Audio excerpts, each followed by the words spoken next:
a região começava a se ver na TV. Na frente das câmeras, o apresentador tinha de decorar tudo. Os telejornais e os programas eram bem diferentes dos de hoje. Veja como os comandantes dos espetáculos faziam para que tudo desse certo e o telespectador ficasse de olho na telinha. Os primeiros artistas migraram do rádio para a TV, assim como os programas, apesar da inovação da imagem. Na base do improviso, com o desafio de testar uma nova linguagem, os pioneiros levaram o teatro para a telinha. O cenário mostrava a Uberlândia da época ainda rural. Fausto Franco era humorista. Nas noites de quarta apresentava o Luar do Sertão. Vivia as aventuras de um jeca chamado Boca Mole, em episódios inspirados nos filmes de Mazzaropi.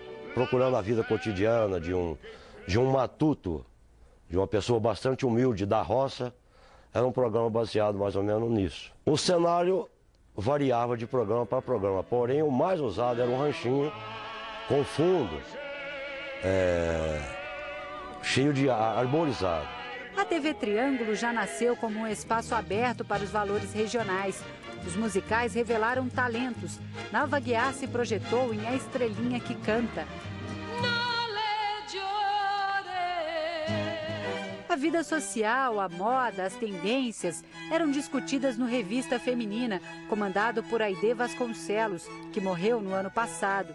Eu apresentava entrevista com crianças, com senhoras, mas assim, sobre culinária, sobre estudo, sobre etiqueta, sobre elegância, apresentava desfile de modas, apresentava curiosidades, enfim. Os comerciais eram um espetáculo à parte. Ana Maria Mello começou como garota propaganda e acabou virando apresentadora. Os comerciais na época eram verdadeiros teatros, não eram cronometrados como são hoje. E eu me lembro de algumas situações muito engraçadas, porque os comerciais eram feitos ao vivo e o que saía de certo, de errado, saía pronto e acabou, né? Não tinha como retornar, como regravar, como refazer.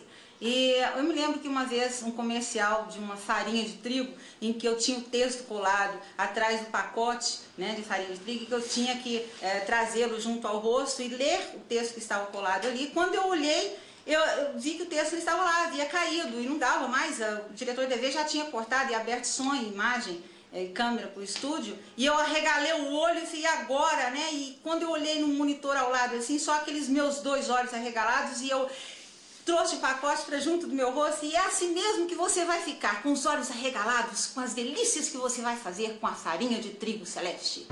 Crianças no comando, filmes, partidas de futebol, exibidas dias depois do jogo, quando todos já sabiam o resultado. As imagens que revelavam o universo mágico da TV ficaram na memória dos telespectadores mais antigos, para quem só o fato de assistir à programação era um acontecimento. Todo mundo que assistia, vinha para a Praça do Bavilé para assistir a televisão. Tinha muita coisa boa, viu? Muita coisa boa, viu? O programa mais antigo é o Espiritismo no Lar, o único que continua no ar desde a década de 60. A notícia também sempre foi destaque, mas passou por uma série de mudanças até os dias atuais. Os telejornais eram muito diferentes dos de hoje. Para começar, não existia a figura do repórter. Os apresentadores, o formato e até o nome mudavam toda semana dependendo do interesse dos patrocinadores. Nem o horário era fixo. Foi assim até o início de A Marcha do Mundo, noticiário que ficou mais tempo no ar nessa fase experimental, exibido até o fim da década de 70. Gilson Humberto é da época do script na mão e do texto na ponta da língua. Aquilo tudo você tinha que uma parte tinha que ser decorado, outra hora você embananava aqui, que você tinha que ler, olhar para a câmera, ler e olhar, e às vezes você perdia, né? Às vezes você não conseguia, texto muito longo. Material que restou no acervo da Rede Integração conta a história de uma região que não para de crescer. A visita do presidente Ernesto Geisel para a inauguração da usina de Cachoeira Dourada, a festa do milho em Patos de Minas, o início das obras da Avenida Rondon Pacheco, em Uberlândia, a passagem bem-humorada dos Trapalhões pela cidade. A tecnologia trouxe cor, nitidez. A experiência renova o compromisso com a informação a cada dia. 40 anos com você. muito trabalho para mostrar. Produções jornalísticas, comerciais, profissionais de todas as épocas. A partir de agora, você vai conhecer um pouco mais da história da Rede Integração. Logo depois das primeiras transmissões, o desafio foi a expansão do sinal. E mais que isso, o que levar aos lares mineiros, qual a programação. E o pioneirismo fez da então TV Triângulo a primeira afiliada à Rede Globo. A TV nasceu com grandes dificuldades técnicas. O sinal da TV Triângulo não chegava nem a Araguari. Ver as imagens em preto e branco era privilégio de quem morava em Uberlândia. Nessa época, seu José Bonfim era um dos donos. Ajudou na fundação em 64 e permaneceu à frente do grupo até 1971. É dele o mérito de levar a programação até o interior de São Paulo e Goiás. Nós partimos primeiro para a cidade de Uberaba, porque já tinha uma torre intermediária. Aí nós colocamos uma torre em Uberaba para receber o sinal e jogar. Em Araguari é a mesma coisa. A imagem chegava, mas chegava bastante chuviscada. Aí nós colocamos uma torre e um painel, naturalmente recebia a imagem e ela espalhava na cidade. Monte Alegre foi igualzinho. Aí nós atingimos a cidade de Tumbiara, Centralina, Ituiutaba e Campina Verde. Tudo feito com a coragem dos desbravadores. Os técnicos saíam pelo cerrado em busca do sinal transmitido. O transporte era o avião, não pelo conforto, mas pela necessidade que a instalação das novas torres exigia. E às vezes, depois de todo o trabalho pronto, tinha de começar tudo de novo. Quando nós colocamos a torre lá em Monte Alegre, nós erramos o local. Teve que desmanchar a torre, perdemos todo o serviço pela diferença de 15 metros. Porque a televisão, todo mundo sabe que ela não faz curva, né? Não é igual a rádio. Ela só vai em linha reta. Se ela tiver qualquer obstáculo, ela morre a imagem. É o caso, ela chegava lá em Monte Alegre, mas com a diferença pequena de 15 metros, a imagem não entrava.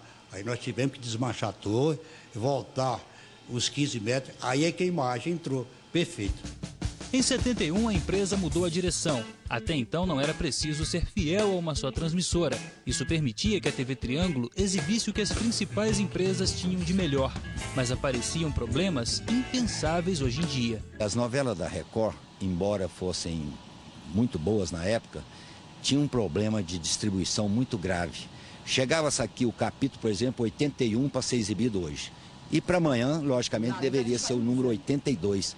E a distribuição de São Paulo mandava o número 70, por exemplo. Então eu não podia retroagir. Eu teria de ou exibir o mesmo capítulo ou ficar sem exibir nada. Então exibimos o mesmo capítulo e nós tínhamos já um slide chave na época, que era o seguinte: atendendo a inúmeros pedidos, vamos reprisar o capítulo de hoje. E assim era exibido. Para evitar a confusão, Tubal Siqueira decidiu trazer para a TV programas da Rede Globo. Fundamental para a escolha, o campeão de audiência.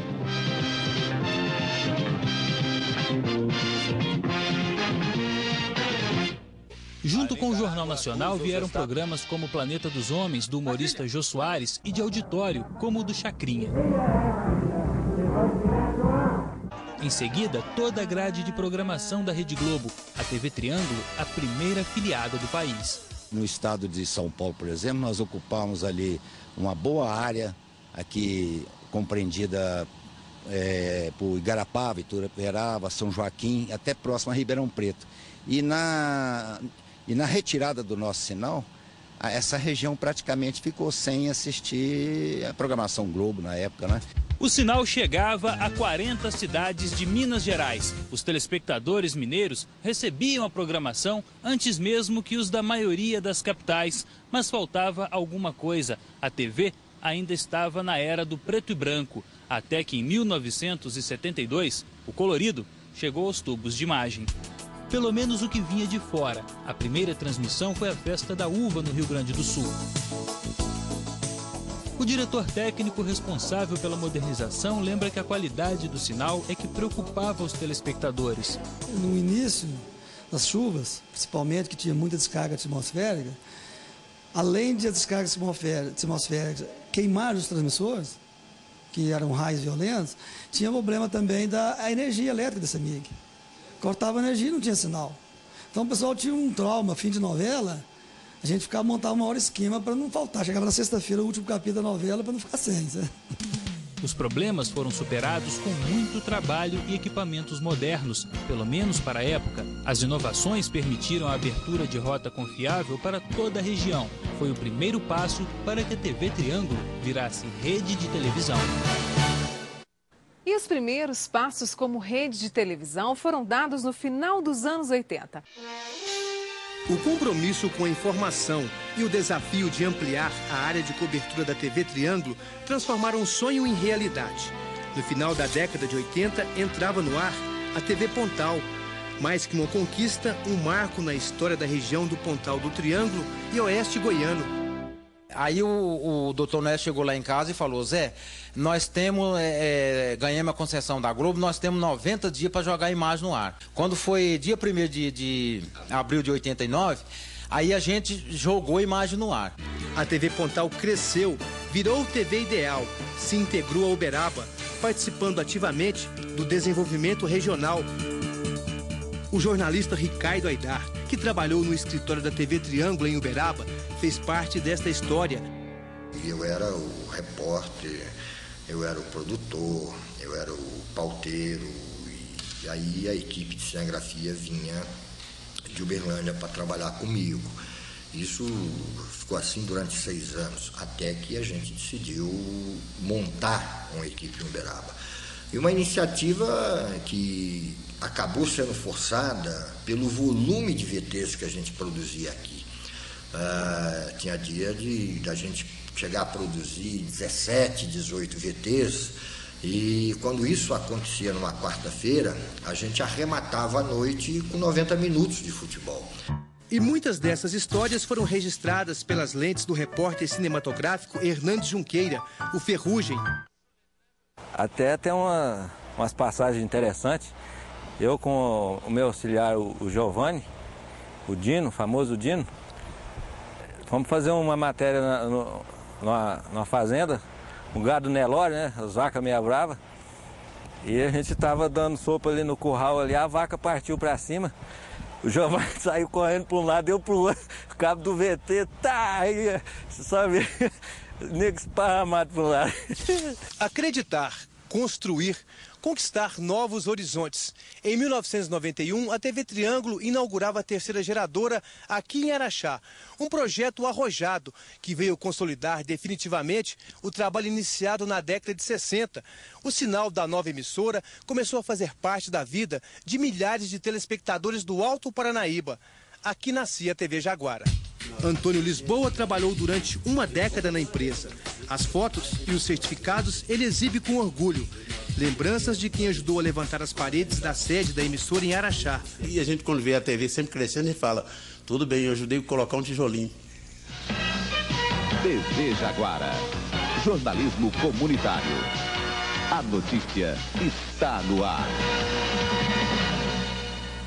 O sinal da nova repetidora da Rede Globo causou uma revolução no Alto Paranaíba. O produtor rural Valdir Benevides de Ávila era o prefeito na época da implantação da TV em Araxá. Com entusiasmo, ele recorda as conquistas da região com a chegada da Jaguara. Foi uma grande conquista, uma parceria que deu certo, e eu acho que Araxá lucrou muito com a implantação da TV União aqui no nosso município. Realizada ontem a 2ª rodada do retorno da Taça Minas Gerais. O assessor de comunicação Washington Silva foi o primeiro apresentador da emissora. Das muitas histórias que viveu na TV, ele guarda com carinho o primeiro jornal que fez ao vivo. A gente ficou assustado, não só eu, mas toda a equipe, editores, produtores, pessoal da técnica. A gente ficou bastante assim, ansiosos para ver se não ia ter nada de errado, porque até então a gente estava acostumado a fazer o jornal, era gravado, mas graças a Deus entramos ao vivo e correu tudo bem, e demos sequência no trabalho que hoje vocês continuam desenvolvendo aqui na televisão. Acompanhando a evolução dos tempos, a TV Jaguara também se modernizou, mudou o nome para TV União e em 1997 passou a fazer parte da vida dos moradores do Centro-Oeste mineiro. A primeira sede da TV em Divinópolis funcionava neste prédio, na Avenida 1º de Junho, no centro. Acreditando no potencial da cidade, a TV investiu na construção de uma nova sede, no Morro das Antenas, onde são apresentados hoje os telejornais MGTV Primeira e Segunda edições. Um trabalho dinâmico que esclarece, denuncia e integra milhões de telespectadores.